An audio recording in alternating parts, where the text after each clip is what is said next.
Alors, les shiitake, maman.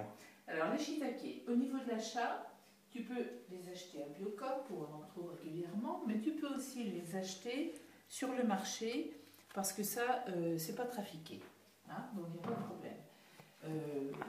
Au niveau de la préparation, pour les faire au four grillés comme j'ai déjà fait, comme tu aimes bien, donc enlever les queues s'il y en a, surtout les passer à l'eau très très rapidement parce que ce sont des champignons qui d'abord sont propres et en plus boivent énormément l'eau, donc il faut juste les passer sous l'eau très très vite fait.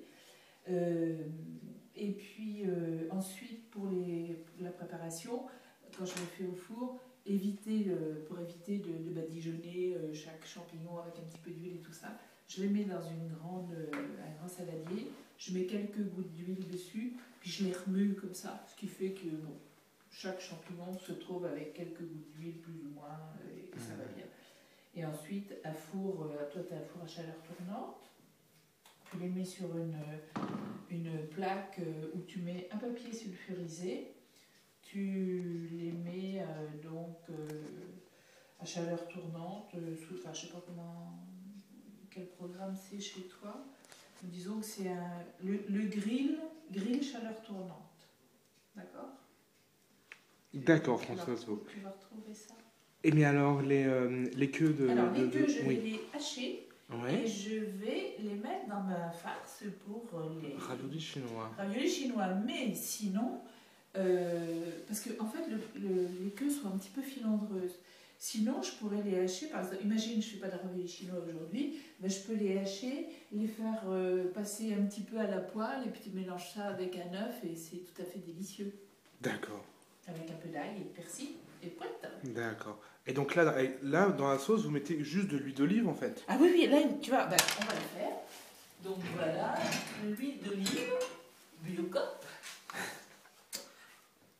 biologique. Alors donc, touc, on arrose comme ça un petit peu, et puis très très vite, puisque j'ai dit qu'ils buvaient beaucoup, très très vite, on les remue pour qu'ils s'imbibent tous, enfin ils s'imbibent, ils s'enrobent plutôt, pas s'imbiber justement, ils s'enrobent tous un petit peu d'huile, voilà, comme ça, chaque chapeau on a un petit peu, et c'est tout. Alors ce qu'on peut faire pour le sel, il y a deux solutions.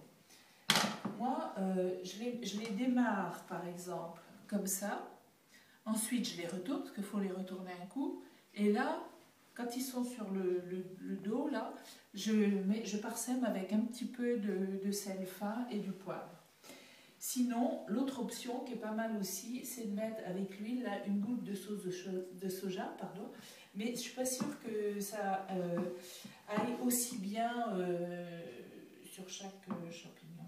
J'ai peur que ça fasse, parce qu'il faut en mettre très très peu, et j'ai peur que ça sale quelques champignons, mais pas tous. Donc l'histoire de l'huile, du sel est pas mal.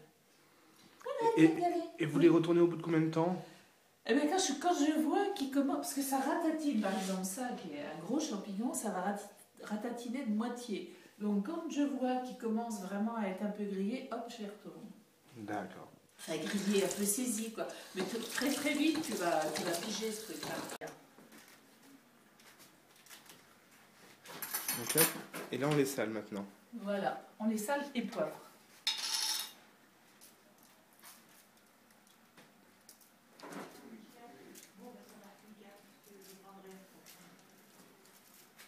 Alors, comme je disais à Étienne, ça peut être de la sauce de soja qui a été mélangée avec l'huile, auquel cas, à ce moment-là, on ne le sale pas. Donc, c'était la recette des shiitake par Françoise Vaux. Grillé au four. Merci Françoise.